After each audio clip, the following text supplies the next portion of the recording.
everybody, and welcome to another episode of the Ad Project Podcast. As always, I'm your host, Joe Schillerud from Ad Advance, and today I am joined by Mr. Matt Wickland, also from Ad Advance. So, Matt, how are you doing today? Joe, I'm doing so well. My day's going so well that if it was an ad placement, it'd be at top of search. You don't like that? Yeah, that was good. That was too corny. I'll take it. Yep. So today for our episode, what we want to cover is actually talking through placement adjustments, which is why I think Matt went that way with the intro. Very good tying it in. Yeah, so we did an episode a little while ago with Jeremy, who gets to review a lot of different accounts on our team. And we talked through what some of the key opportunities that we continually see in accounts. And underutilization of placement adjustments was top of our list. And the reason is that we see so much solid performance coming, especially from top of search. And so what we wanted to do is spend this episode just kind of talking through these placement adjustments, why they're important, and how you implement those as you go. Just because we feel like there's a lot of people who are leaving a lot of performance on the table, really, by not utilizing these. And they're really easy to implement. So that's key focus for the podcast today. Matt, maybe as a quick intro, walk us through like the different placement types and why this matters. Sure. So I think the majority of this conversation will be geared towards sponsored products. So I'll speak to that. There are 3 sponsored product placements on Amazon: top of search, rest of search, and product page. So top of search is that first row on page 1. If you navigate to page 2, there's a first row that's not top of search, that's considered rest of search. It has to be the first row of ads on page 1 to qualify as top of search. Product page would be any impression on product pages. Rest of search is every single other sponsored product placement other than that top row, page 1. Yeah. So, overall, if we look at, just taking another step back. So, if we type in search results on Amazon and we're looking at the different products that show up, we just recently did a post just kind of highlighting what those search results look like. And over time, they have really changed. So I started selling in 2014. There weren't that many ads in search results. Now, if you go in and you look at the search results overall, like we typed in, I think it was dog toys, and looked at what shows up. The very top banner was sponsored brands, top of search. Right below that was 4 listings that were sponsored products, top of search. Then right below that, there were the first organic listings that popped up, but you actually had to scroll down to see them. So they were not above the fold, especially on mobile. And then went down right below that. Then it was, I believe, like the top rated products, which were also sponsored. And then below that, it was sponsored brand video, which takes up a huge amount of real estate. And so we're already halfway through the page, and all we've seen is 4 organic listings, and everything else is ads. So a ton of top of search ads. And I think what's happening overall is that when people are searching on Amazon, a lot of people don't realize that there's even ads there, or they just blend in so well, especially on the sponsored product side, that people just view them as, okay, this must be the first organic listing. Amazon knows best. I'm going to click into it and I'm going to purchase. And so we're continually seeing more and more of the top premier space and search results going to ads. And those are going to the top of search placements. And so we're seeing this really reflected in the different results, like as we're looking and comparing between the different ad types. But I believe that's why we're seeing a lot more volume there. We're seeing a ton of sales there, and we're seeing some great performance overall from top of search, which is why we like to focus on it a lot. Yeah, totally. If you put yourself in the audience's shoes, a shopper's shoes, you type in a search, a number of results appear before you even have to scroll. If it's relevant to your search, a ton of people click through. Those that don't and start to scroll down the page, finding that first row of organic, or exploring even further beyond that, 3/4 scrolled up the bottom of the page, that's a pickier consumer. That's somebody that's been exposed to a number of relevant products to their search, most likely, and hasn't clicked through yet. So they're already performing a lot of comparisons, trying to figure out what they want, making price comps. So that audience is inherently more picky. Like they'll click through on ads, but because they're in shopping mode and not buying mode, they're not going to convert as quickly. What you get with top of search and those very high visibility, top of search, top of page, quick to find ad placements are shoppers that are ready to buy. They type in a search, this is what I want, I'm going to click through, I'm going to purchase it. I don't need to make a ton of comparisons. This is what I'm looking to get. Sure. So just inherently, because of the audience that you're reaching, conversion rates tend to be a lot higher, and all the other quality metrics. Yeah. And I think too, subconsciously, just because we're seeing it show up at the top of search results, we're also used to like Google ranking and Amazon ranking that the top products are always going to show up at the top of search results. And so inherently, like there is definitely that piece where if you're scrolling down to the bottom, that person is browsing. And so rest of search definitely going to not perform as well. Same with product page placement. So if I click into a product and now I go down and I click on a different ad out of that product, that inherently says that I'm more in a browsing mode versus just that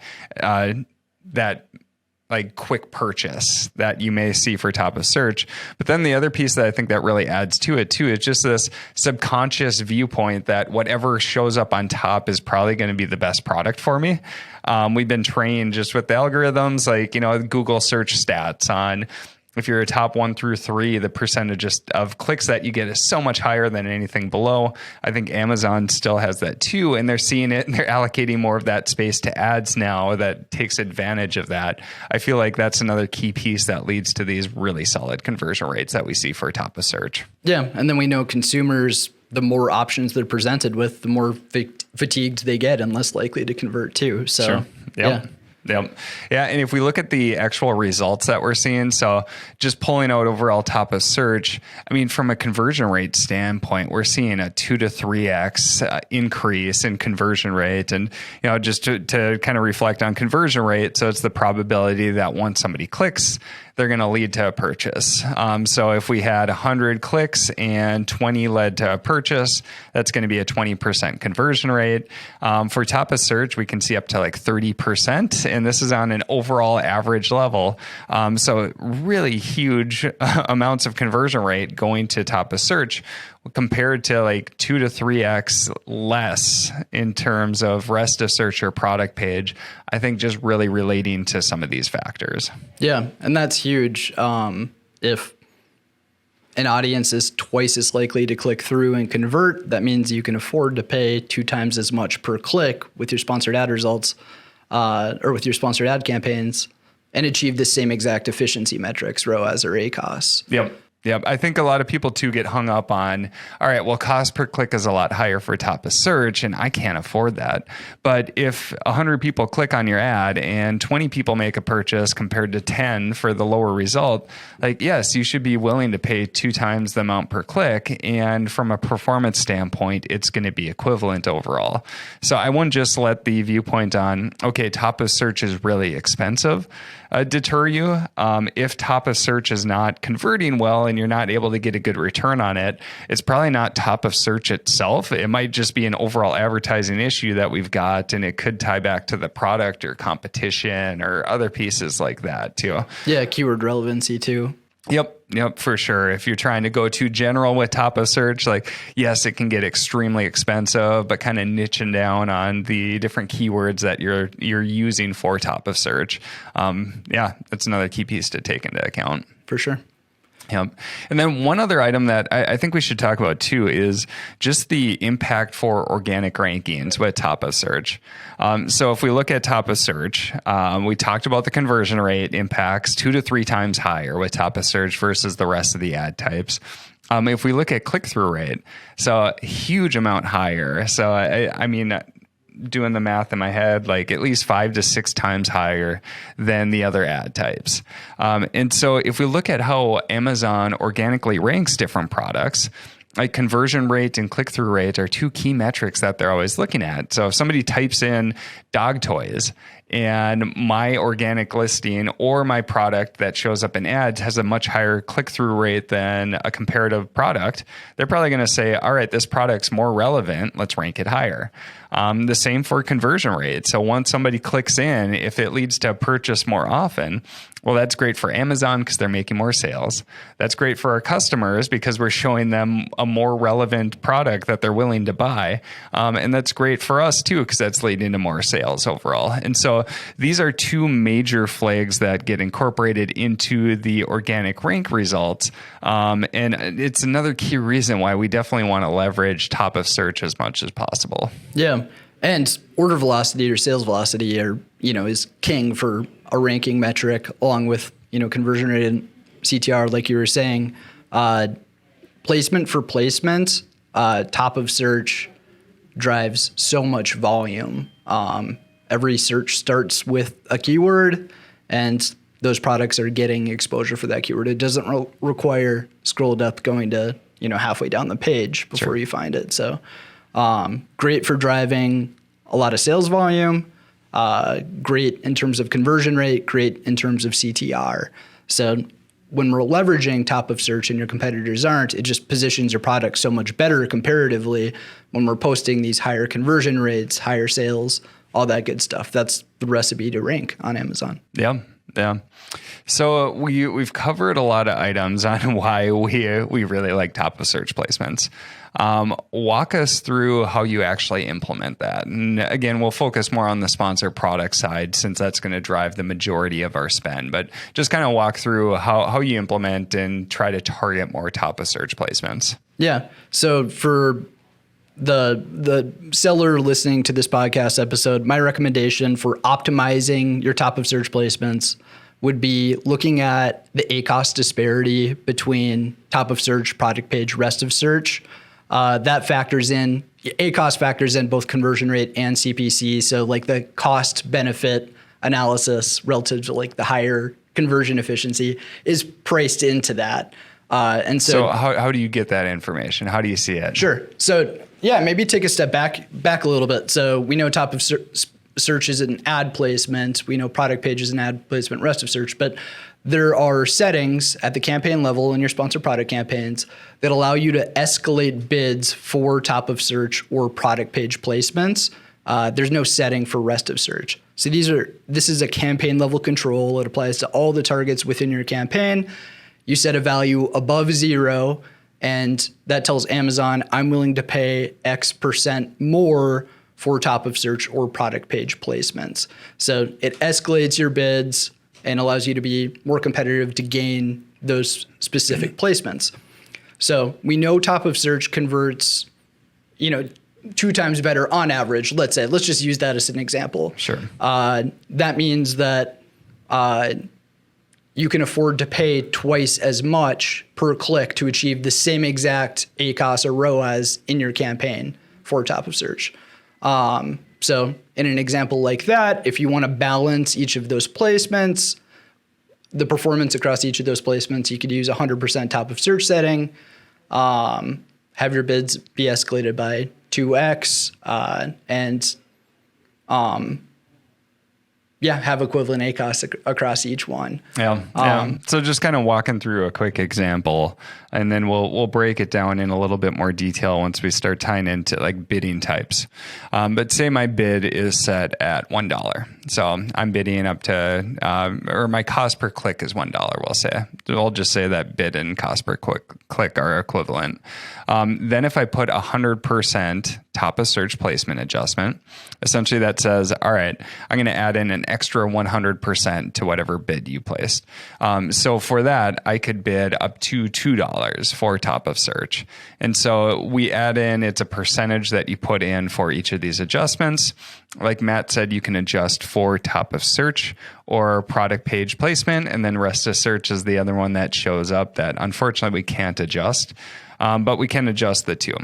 And so overall, let's say conversion rate is double, even though it's even a bit more.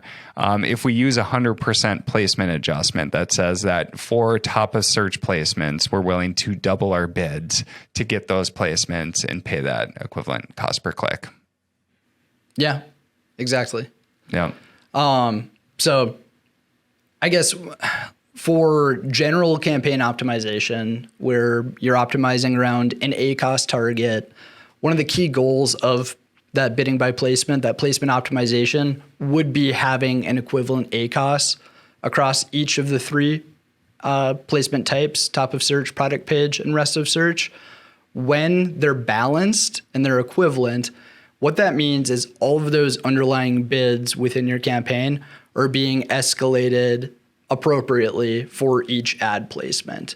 So that puts like the control back on all the underlying bids within the campaign.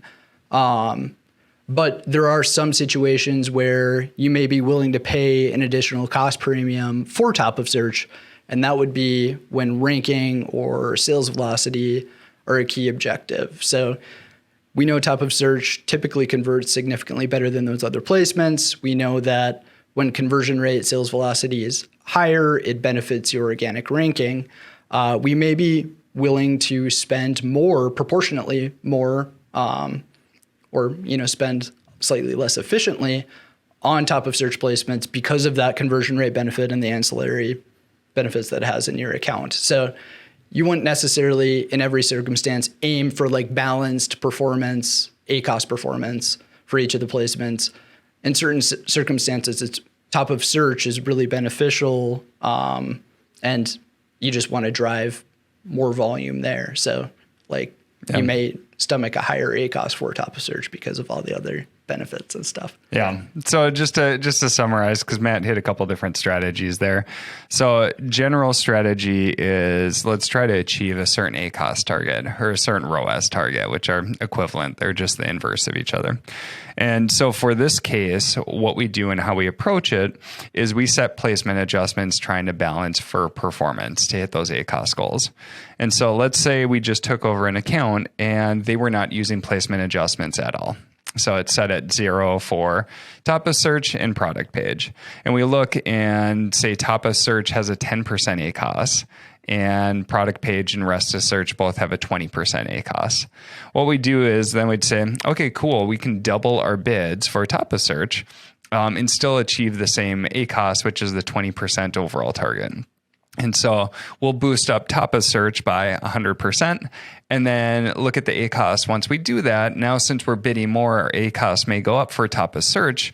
But then what happens is since we're bidding more, we're winning a lot more impressions and getting a lot more traffic and sales, which is helping to spin the flywheel and help with our organic rankings and drive sales velocity and all that other good stuff too.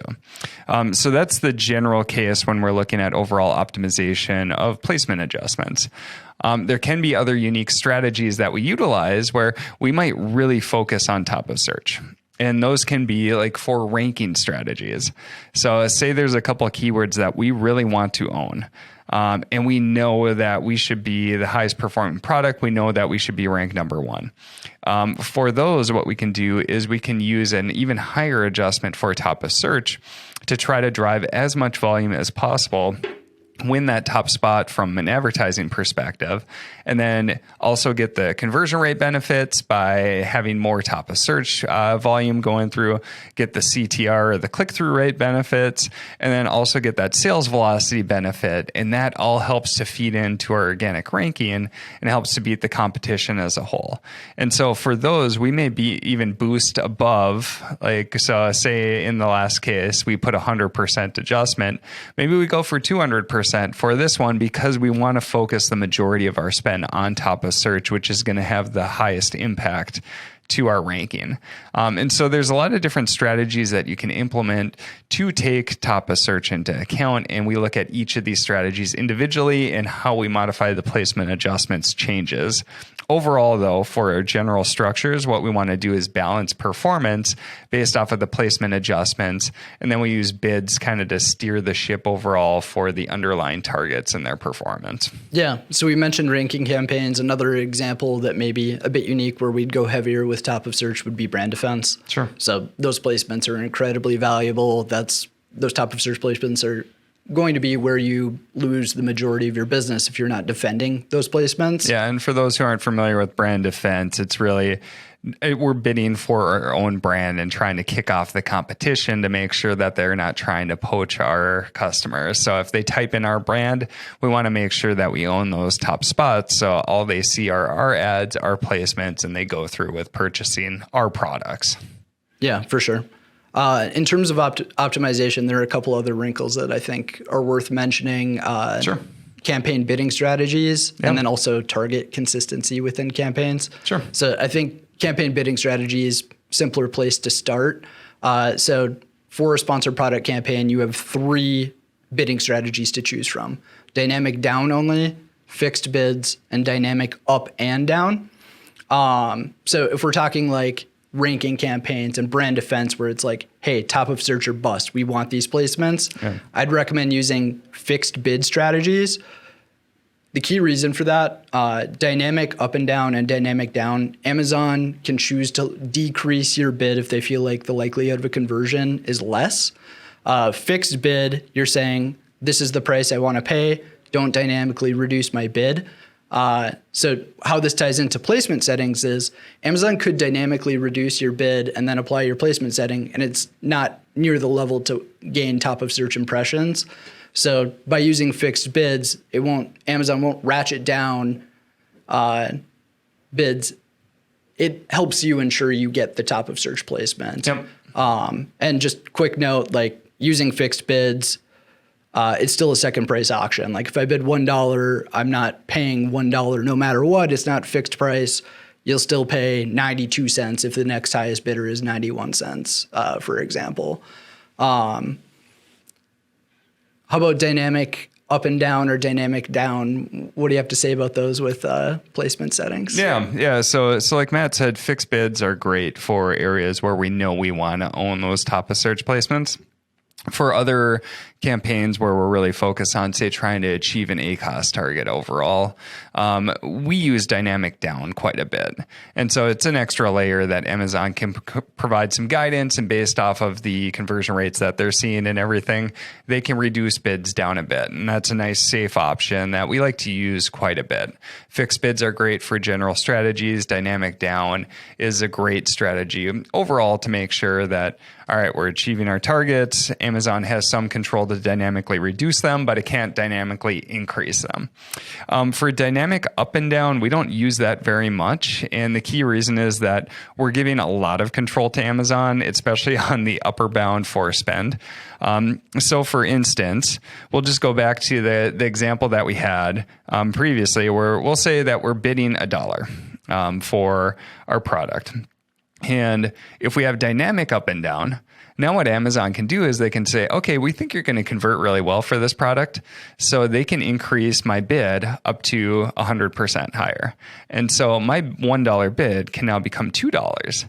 Well, if I'm using 100% placement adjustment for top of search, now what Amazon can do is say, all right, their bid is actually $2 because I just boosted it up by 100%. Now I can double that again because I have a 100% boost for top of search. And so before we know it, our $1 bid can become a $4 cost per click. And that can get expensive really quickly. And so I think that's where some people have potentially gotten burned for top of search, is by combining dynamic up and down with placement adjustments, especially if they're getting aggressive with placement adjustments. And so that's one key piece that I would keep in mind is when you're looking and you're using dynamic up and down, I would make sure that you're not getting too aggressive with top of search placement adjustments, or just switch your bidding strategy so you've got a lot more control. That's probably the way to go. That's the road I'd go for sure. Like top of search placement settings can create so much value in an account. Value added's greater than dynamic up and down. So Sure. Amazon kind of forces their hand to choose one or the other, because dynamic up plus, say, 100% top of search gives you a CPC range of 2 cents to $4. It's absurd. You lose control. Top of search, it just creates a ton of value in your campaigns. The upside's greater than using dynamic up, based on all the testing that we've done, which has been extensive. Yeah. Maybe talk about grouping of specific products or specific targets and how you review that when setting top of search settings. Yeah. So placement settings are at the campaign level. So that means they apply to all the underlying targets within that campaign. They escalate all the bids within your campaign by that percentage amount for that ad placement. So the more consistently those targets perform, the better your optimization is at the campaign level. And this can be a bit of a delicate balance. Like, you don't want to run exclusively like isolation campaigns, single keyword, because it just creates so much data scarcity. It makes placement management more challenging, or it requires more time to build a reliable data set. If you group targets together, like where they're expected to convert very consistently, like brand defense versus like long tail category keywords versus upper funnel keywords, that gives you kind of best of both worlds. So conversion rates are the disparity between top of search, product page, rest of search are going to be consistent. And then you get to build a bigger data set too. And all the other benefits, like better budget control and stuff too, exist. So target consistency is important. When you're mapping out your campaigns, just keep that in mind. So you're not like grouping branded with category keywords and potentially splitting out like upper funnel, like camping accessories versus lightweight 2% intent. Like those will probably perform differently in each of the placements. So it's worth segmenting in cases like that to benefit your placement optimization. Yeah. So high level message there is when we're looking at how we set up campaigns. I know some like to go through and break out every single keyword into its own campaign, because then you're able to adjust placement settings for every single keyword. Personally, we feel like that's overkill, and then it just segments the data so much too. Campaign budget control gets really tough. And just looking at 6,000 campaigns too, it's really hard to judge overall performance. And so what we like to do is, let's break campaigns with keywords that are going to perform similar to each other. And then we can use placement adjustments based off of that. So we try to bridge the gap. Like everything in Amazon advertising, there's going to be trade-offs with the approach. So we like to take the steps where we feel like are going to add the most value without adding any extra complexity. And then you also have to be very careful. You don't want to separate the data too much, because then it just makes it harder to make those solid moves overall. Yeah. So overall, I mean, we just covered a lot of items for placement adjustments, bid strategies, and everything, and how they tie in. I think a key takeaway is just going into your sponsored product campaigns, clicking on the placement tab, and making sure you're not seeing all zeros there. Chances are that top of search is going to be performing a lot better. If we look at, even though we keep talking about this, like top of search is still very underutilized. So in terms of like performance and what you have to pay for that performance, it performs really well in terms of how much we had to pay. So in terms of ad efficiency, top of search, even though with all these benefits, is one of our most efficient ad types that we see too. And it drives a huge amount of volume. So key messages, take a look at your top of search settings and make sure that you've got something set for your sponsored product campaigns. Any other key pieces that you want to add, Matt? I have kind of a in the weeds fun fact. It's a commonly asked question that we get, so I feel like it's worth addressing. Sure. I won't spend too long on it. But one of the questions that I see from time to time is, hey, I'm running a product targeting only campaign, and it's not just getting product page impressions. It's getting top of search impressions. Yeah. It's getting rest of search impressions. Mm-hmm. I'm targeting an ASIN. Like, shouldn't the impressions only be on that page? You would think so, but the reason why a product target can get top of search impressions or rest of search is Amazon will actually give your ad impressions in search results if the ASIN that you're targeting is ranked in the top few positions organically for those keywords. So product targets can still net you exposure in search results. So that's why you're seeing top of search metrics and rest of search metrics and product targeting only campaigns. Yeah.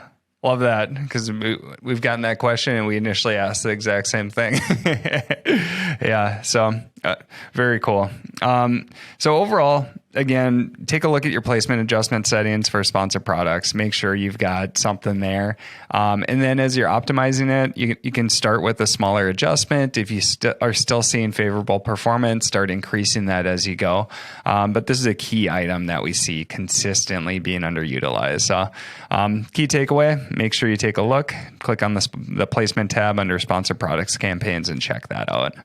So, as always, this has been another episode of the Ad Project podcast. We really appreciate you listening. Look forward to you join us on the next episode.